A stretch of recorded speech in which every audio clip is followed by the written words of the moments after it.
चलिए, maths paper 5 unit 4 कर रहे थे। ठीक है, क्लास 4।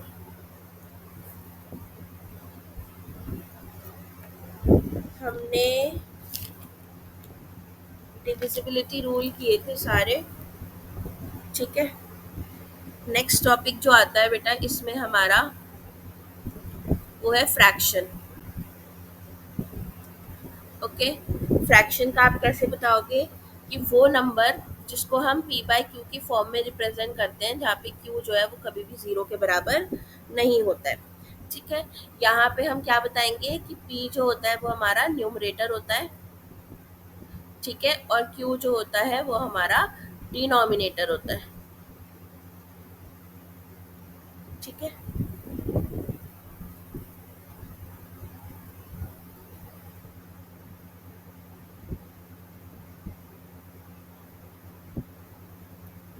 फिर ए जो होता है वो एक इंटीजर होता है बेटा।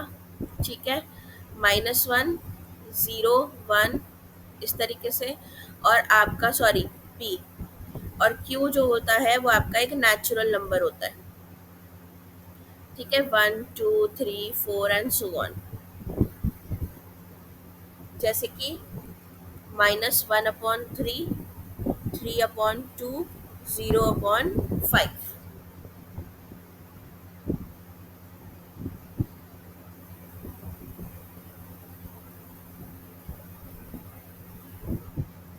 फिर इसमें आप ये डायग्राम्स बना के समझाओगे। ठीक है, कि एक स्क्वायर है, इसके हमने एक पार्ट को शेड कर दिया, तो अगर हमें शेडेड पार्ट का फ्रैक्शन निकालना है तो वो 1/4 हो जाएगा, और अगर अनशेडेड पार्ट का फ्रैक्शन निकालना है तो वो 3/4 हो जाएगा। ठीक है, इस तरीके से आप बताओगे कि इसमें टोटल पार्ट्स कितने हैं, 4 है, शेडेड पार्ट्स कितने हैं, 1 है, तो इसका फ्रैक्शन अगर हम निकालेंगे तो 1/4 हो जाएगा। ठीक है, इसके बाद टाइप्स ऑफ फ्रैक्शन बताना इसके अंदर। ठीक है, पहला प्रॉपर होता है। प्रॉपर फ्रैक्शन कौन सा होता है बेटा, जिसके अंदर आपका न्यूमरेटर जो है वो डिनोमिनेटर से छोटा होता है। ठीक है, यानी कि 1/2, 3/4, ठीक है, 6/8, 9 कर लो। ठीक है, यहाँ पे न्यूमरेटर जो है वो छोटा है। सेकेंड होते हैं आपके इम्प्रॉपर। इम्प्रॉपर में न्यूमरेटर हमेशा डिनोमिनेटर से बड़ा होता है, जैसे 8/4। ठीक है, 9/5। ठीक है, फिर आते हैं मिक्स्ड फ्रैक्शन। मिक्स्ड फ्रैक्शन क्या होते हैं, जब हमारे इम्प्रॉपर फ्रैक्शन को हम डिवाइड करते हैं। ठीक है, तो as a whole number numerator upon denominator इस फॉर्म में हमारा नंबर बनता है, फ्रैक्शन बनता है। ठीक है, जैसे कि 9/5 है, अगर मैं इसको डिवाइड करूंगी तो 5 1 जार 5 होगा, 4 रिमाइंडर बचेगा और नीचे मेरा 5 रहेगा, तो ये मेरा एक मिक्स्ड फ्रैक्शन है। इसके बाद इनवर्स फ्रैक्शन। इनवर्स फ्रैक्शन क्या होते हैं, आपके ऑपोजिट 2/3 का 3/2 हो जाएगा। ठीक है, फिर एक आता है इसमें यूनिट फ्रैक्शन। यूनिट फ्रैक्शन में जब आपका न्यूमरेटर जो है वो 1 रहता है। ठीक है, जैसे कि 1/2, 1/4, 1/7, 1/10। ठीक है, ये आपके फ्रैक्शंस के टाइप होते हैं। फिर बेसिक ऑपरेशंस बताना इसमें। क्या हो गया ये,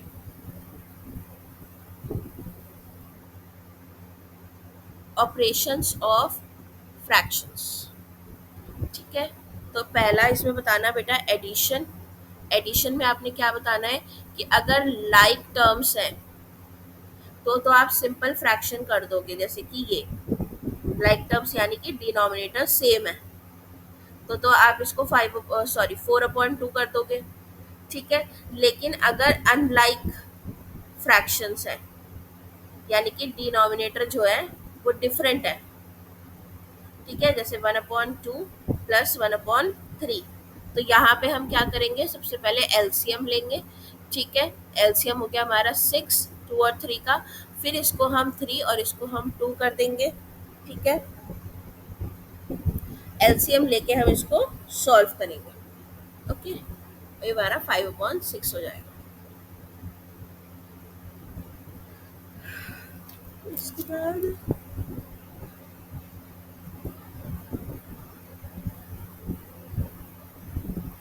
सेम रूल, क्या हो रहा है, सेम रूल आप सब्ट्रैक्शन के लिए बताओगे बेटा। ठीक है, सेम ऊपर वाला। मल्टीप्लिकेशन में आपने ये बताना है ए अपॉन बी और सी अपॉन डी, दो फ्रैक्शन है, तो ए सी से और बी डी से मल्टीप्लाई हो जाएगा, ए सी अपॉन बी डी। कट रहा है तो कट जाएगा। ठीक है, फोर्थ आप डिवीजन बताओगे। डिवीजन में आपने क्या बताना है कि अगर A upon B is divided by C upon D, तो हमारा जो डिवीजन के बाद वाला फ्रैक्शन होता है उसको हम क्या करते हैं बेटा, डिवाइड के साइन को मल्टीप्लाई करते हैं और सी अपॉन डी को मल्टीप्लिकेटिव इनवर्स कर देते हैं, उल्टा कर देते हैं, डी अपॉन सी कर देते हैं सॉल्व करने के लिए। ठीक है, इसके बाद आपका नेक्स्ट टॉपिक जो आएगा वो आएगा डेसिमल्स।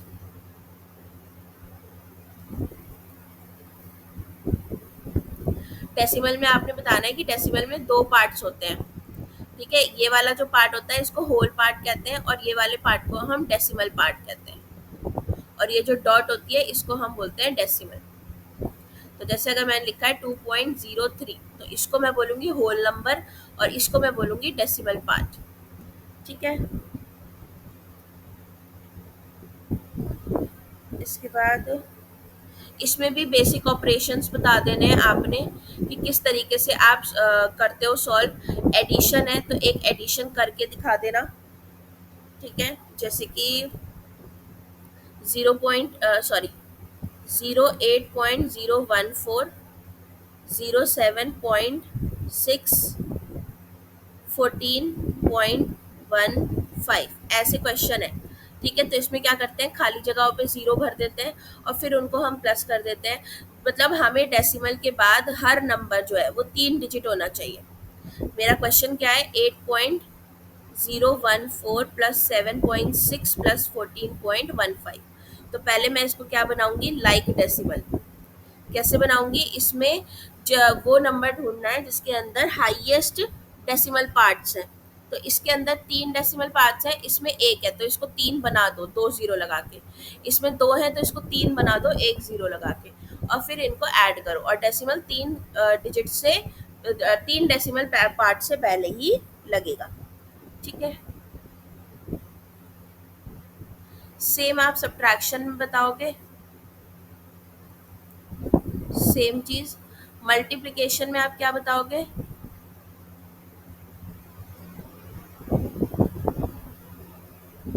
जितने टोटल आपके डेसिमल पार्ट्स हैं उतने पे आपका डेसिमल लगेगा। जैसे 2.151 है इंटू 2.05 है, मान लीजिए इसका आंसर आता है 440955। तो आपने सारे डेसिमल पार्ट गिनने हैं, 3 और 2, 5 हो गए, तो इधर से 5 गिनेंगे, 1 2 3 4 5, और डेसिमल हमारा यहाँ लगेगा। ठीक है, इसके बाद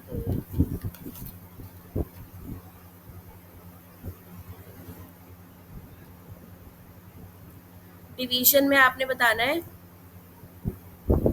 कि हमारा जो डिवाइजर होता है या डिविडेंड होता है इसको हम डिवाइड करते हैं बाय 10, 100, 1000 सो ऑन।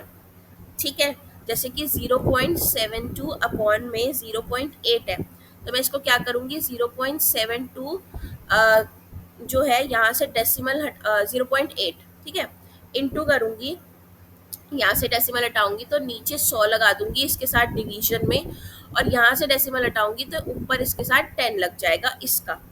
ठीक है, और इस तरीके से इसको हम सॉल्व करेंगे।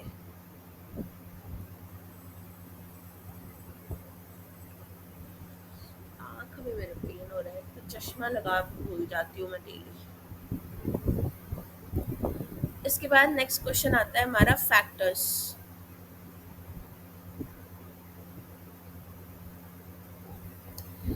फैक्टर क्या होते हैं? फैक्टर होता है जब एक नंबर दूसरे नंबर को पूरा पूरा डिवाइड करता है, जब हमारा रिमाइंडर जीरो आता है उसको हम कहते हैं फैक्टर।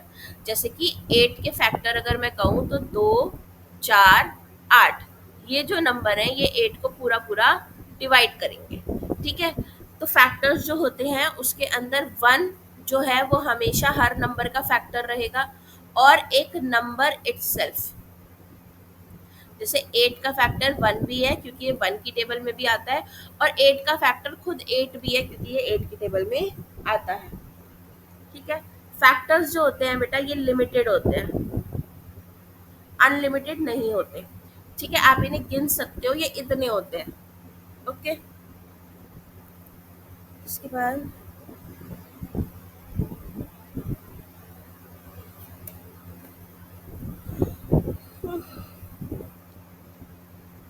फैक्टर्स में आप एलसीएम बताना कैसे फाइंड आउट करते हैं। ठीक है, इस तरीके से मान लीजिए 12 का एलसीएम निकालना है या 16 का निकालना है। ठीक है, तो आप क्या करोगे, 2 6 जार, 8 जार, 3 जार, 4 जार, ठीक है, 2 जार, 1 जार, 1 जार। तो आप इन सबको मल्टीप्लाई कर दोगे, 2 टू ज़ा 4 टू ज़ा 8 टू ज़ा 16, 3 ज़ा 48। इस तरह से एलसीएम निकाल लेते हैं हम। ठीक है, इस तरह से सॉल्व करके दिखा देना है। इसके बाद आता है आपका ट्रायंगल्स। ट्रायंगल्स में बेटा आपने पहले बताना है ऐसे फिगर बना के, ठीक है, कि ए बी सी जो है ये एक ट्रायंगल है, इसका सिंबल होता है ये छोटा सा ट्रायंगल जो हम बनाते हैं। ठीक है, इसमें ए बी, बी सी और ए सी जो है वो लाइन सेगमेंट है, लाइन सेगमेंट जिनको आगे नहीं बढ़ाया जा सकता ऐसे। ठीक है, इसमें 3 एंगल्स हैं, इस तरीके से आपने बताते जाना है, angle A B C, angle A C B, angle B A C. ठीक है, बिल्कुल इसको अच्छे से डिफाइन कर देना है आपने इस फिगर को। इसमें फिर आपने बताना है कि तीनों एंगल का जो सम होता है, सम ऑफ 3 एंगल्स, वो 180 डिग्री होता है, और सम ऑफ 3 साइड्स वो पेरीमीटर होता है। ठीक है, इसके बाद इसमें टाइप्स बताना आप। टाइप्स में पहला बताना है बेटा स्केलन। ठीक है, स्केलन ट्राइंगल कौन सा होता है, जिसके अंदर सारी की सारी sides a is not equal to b is not equal to c। ठीक है, मान लीजिए ये 3 है, ये 4 है और ये 6 है। ओके, दूसरा होता है हमारा आइसोसेलेस। आइसोसेलेस में दो साइड्स इक्वल होती हैं, तीसरी साइड अनइक्वल होती है। ठीक है, ए मान लीजिए 4 है, बी भी 4 है, लेकिन सी जो है वो 5 है। ओके, तीसरा होता है हमारा इक्विलेटरल डायग्राम बना के समझाना बेटा, इसको पेपर में आएगा तो, जिसमें हमारा तीनों साइड बराबर होती है, A is equals to B is equals to C. मान लीजिए ये भी 6 है, ये भी 6 है, ये भी 6 है। ठीक है, फिर हमारा एक होता है, ये तो हो गया on the basis of side, एक हो जाएगा on the basis of angles. ठीक है, on the basis of angle पे एक होता है बेटा acute angle. Acute angle triangle, acute angle triangle वो होता है जिसके अंदर आपका एक एंगल जो है, नहीं, जिसके अंदर आपके जो एंगल्स हैं वो 90 डिग्री से छोटे होंगे। ठीक है, जैसे कि ये, इसमें सारे एंगल 90 से छोटे जा रहे हैं। ओके, फिर ऑब्ट्यूज आएगा। ऑब्ट्यूज के अंदर एक एंगल जो है बेटा वो 90 से बड़ा होगा, जैसे कि इस तरीके से। दो एंगल तो छोटे ही होंगे, लेकिन ये वाला जैसे मान लीजिए 120 है, तो एक एंगल भी अगर है तो वो आपका ऑब्ट्यूज एंगल ट्राइंगल हो जाएगा। फिर आपका हो जाता है स्ट्रेट एंगल। स्ट्रेट एंगल हो जाता है आपका ये स्ट्रेट एंगल। वैसे इसमें क्यों आ गया, नहीं नहीं स्ट्रेट नहीं आ गया, तो एंगल आ गया ना, राइट एंगल ट्राइंगल। जिसमें आपका एक एंगल जो है बेटा वो 90 डिग्री के बराबर होता है, ये वाला। ठीक है, इसके बाद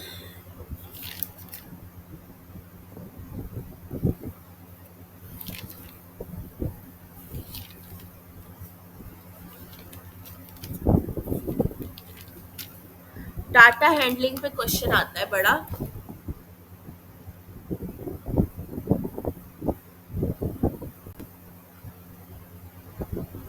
डाटा हैंडलिंग, ठीक है।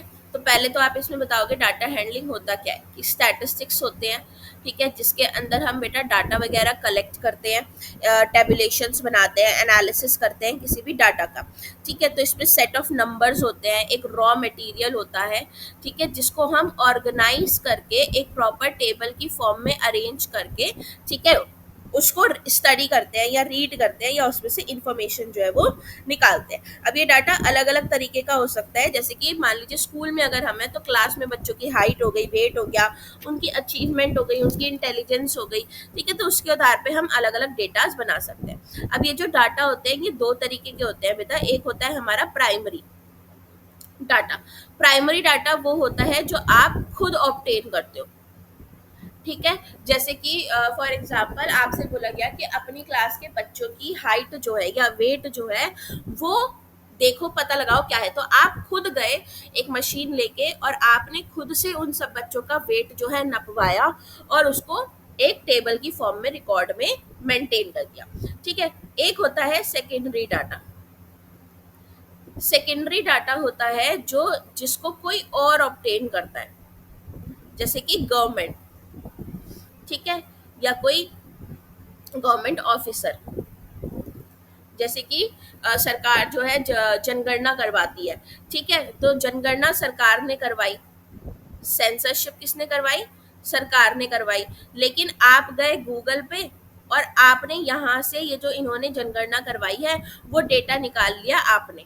तो ये सेकेंडरी डेटा होता है जब इंफॉर्मेशन जो है आपको सेकेंड हैंड मिलती है, मतलब फर्स्ट पर्सन के बाद आपको फिर आप वहाँ पे सेकेंड पर्सन या थर्ड पर्सन हो जाते हो, ठीक है, वो होती है सेकेंडरी डेटा।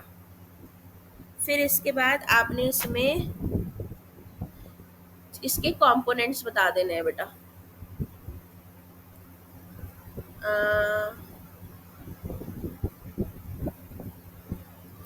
कि इसके अंदर क्या क्या चीज़ें होती हैं हमारी। फ्रीक्वेंसी होती है, ठीक है, फ्रीक्वेंसी क्या होती है, नंबर ऑफ अकरेंस, कितनी बार हमारा वो जो नंबर है वो अकर हुआ है, ठीक है। टैली मार्क्स होते हैं, टैली मार्क्स बता देना कि जब हम नंबर्स को इस तरह से रिप्रेजेंट करते हैं, ठीक है, और पांचवे पे ऐसे काट देते हैं। इसके बाद इसमें कॉपी खत्म हो गई,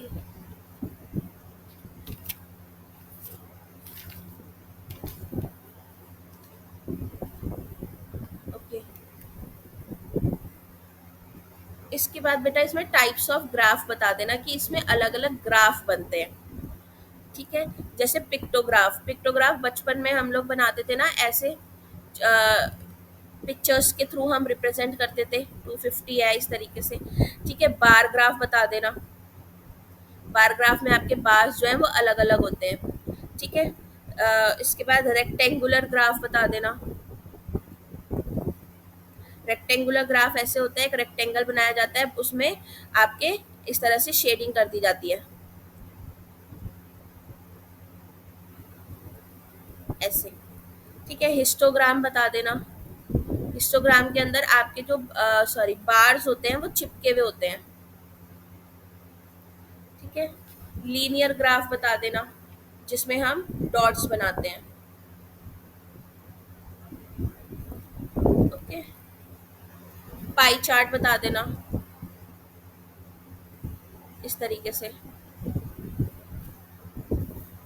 इसके बाद एक आपने बेटा इसमें वो बतानी है, टेबल बना के बतानी है, ठीक है। इसकी ये नोट्स में मिल जाएगा आपको, टेबल बनाने वाला पूरा, एक फ्रीक्वेंसी, बहुत सारे डाटा, उनको टैली मार्क्स, उनकी फ्रीक्वेंसी, ये सब निकाल के, ठीक फिर आते हैं बेटा आपके टूल्स। जियो बोर्ड आता है। जियो बोर्ड क्या होता है, एक ऐसे लकड़ी का टुकड़ा होता है, उस पे कील्स लगी हुई होती हैं। ठीक है, आप रबर बैंड की मदद से उसमें शेप्स बनाते हो। ओके, ये बच्चों को शेप सिखाने के लिए, एंगल्स, पैरामीटर, कॉन्ग्रेंसी, ये सब सिखाने के लिए ये बहुत अच्छा होता है। फिर टैनग्राम आता है। टैनग्राम क्या होता है बेटा, टुकड़े होते हैं आपके, ऐसे छोटे छोटे टुकड़े होते हैं शेप्स के। ठीक है, इस तरीके से आप इन सबको जोड़ के कोई शेप बनाते हो। ठीक है, जैसे ऐसे जोड़ दिया, यहाँ पे एक ट्राइंगल जोड़ दिया, यहाँ पे आपने एक वो जोड़ दिया। ठीक है, इस तरीके से आप शेप बनाते हो। फिर आपका, फिर इसमें कुछ खास नहीं है, मेजरमेंट्स वगैरह है, वो आपके नोट्स में से पढ़ लेना। ठीक है, किलोमीटर, मीटर, हेक्टामीटर, कैपेसिटी में लीटर वीटर, टाइम में एएम पीएम तुम्हें पता ही होगा, मनी में रुपीस और पैसा। ठीक है, इसको तुम याद कर सकते हो अगर तुम्हें करना है। कहाँ है दिल्ली में डिस्ट्रिक्ट चीफ मिनिस्टर। ठीक है, या फिर king Henry died, Mary didn't care much.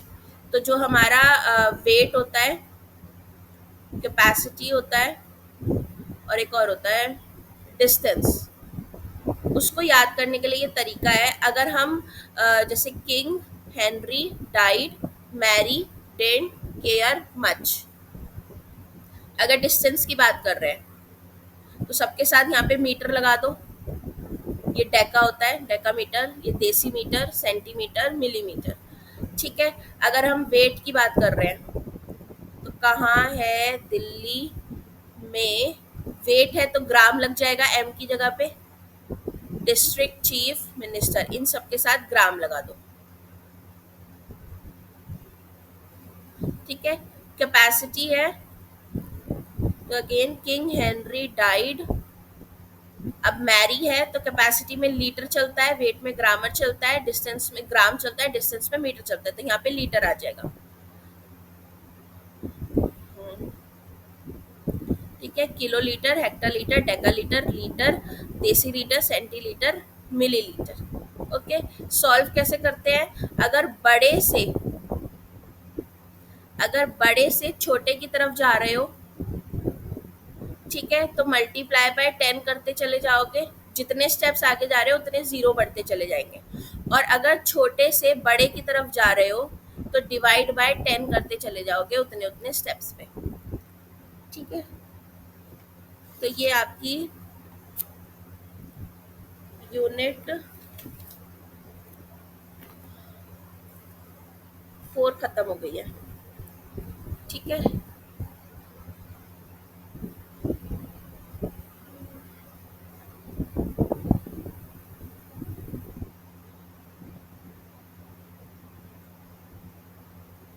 Unit 5 मैं कल स्टार्ट करूंगी। मेरी आंख में ना बड़ा पेन हो रहा है, मैंने चश्मा नहीं लगा रखा है, मिल नहीं रहा है, पता नहीं कहाँ चल रख दिया मैंने गलती से। ठीक है, यूनिट हम कल खत्म करेंगे, आज मैं क्लास यहीं पे स्टॉप करूंगी। यार इसको कैसे करते हैं, मैं बार बार भूल जाती हूँ। Export to PDF,